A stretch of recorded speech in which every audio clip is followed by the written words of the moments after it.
Good evening friend, welcome to my channel. তো আজ একটা দুর্দান্ত স্বাদের হেলদি রেসিপি নিয়ে চলে এলাম আপনাদের জন্য। তো চলুন রেসিপিটা শুরু করা যাক। এখানে দেখতে পাচ্ছেন 1 কাপ মুগ ডাল, 1 কাপ সাবু 2 থেকে 3 ঘন্টা আগে ভিজিয়ে রেখেছিলাম। এরপর 2 থেকে 3 বার ভালো মতো জল দিয়ে ধুয়ে নেব। তো যে যেখান থেকে বসে দেখছেন আমার ভিডিওটা, দেশ ও দেশের বাইরে থেকে, প্রথম থেকে শেষ পর্যন্ত দেখার অনুরোধ রইল। মুগ ডালটাও 2-3 বার ভালোভাবে ধুয়ে প্রেসার কুকারে দিয়ে দিলাম, আর সাবুটাও এরপর 2-3 বার ভালোভাবে ধুয়ে, দেখতেই পাচ্ছেন জলটা বেশ পরিষ্কার হয়ে গেছে। এরপর প্রেসার কুকারে 2 থেকে 3টে সিটি বাজিয়ে নেব।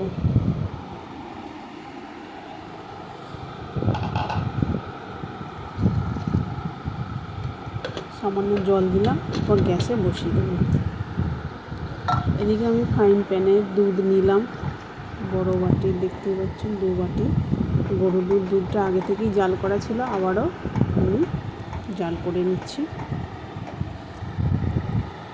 কাজু কিশমিশ দেখতে পাচ্ছেন জলেতে আগে থেকে ভিজিয়ে রেখেছিলাম, সেটাও এর মধ্যে দিয়ে দিলাম। 2টো এলাচ দিলাম যাতে খুব সুন্দর একটা ফ্লেভার আসে।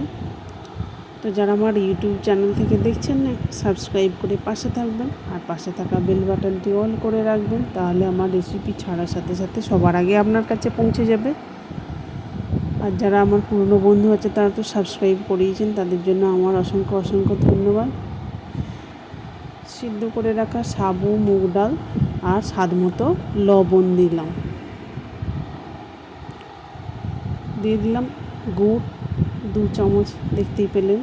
তো আমি হেলদিভাবে বানাচ্ছি তাই গুড় দিলাম। তো আপনারা চাইলে চিনি বা অন্য কিছু মিছরি দিয়েও বানাতে পারেন।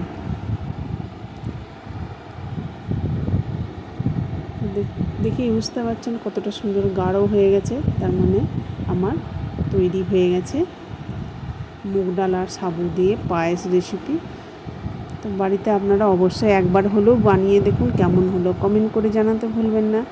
আর ভালো যদি লেগে থাকে লাইক, কমেন্ট, শেয়ার করে দিতে পারেন বন্ধু বান্ধবদের মধ্যে।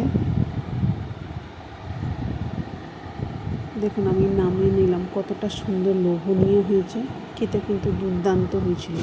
ভিডিওটা শেষ পর্যন্ত দেখার জন্য অসংখ্য ধন্যবাদ।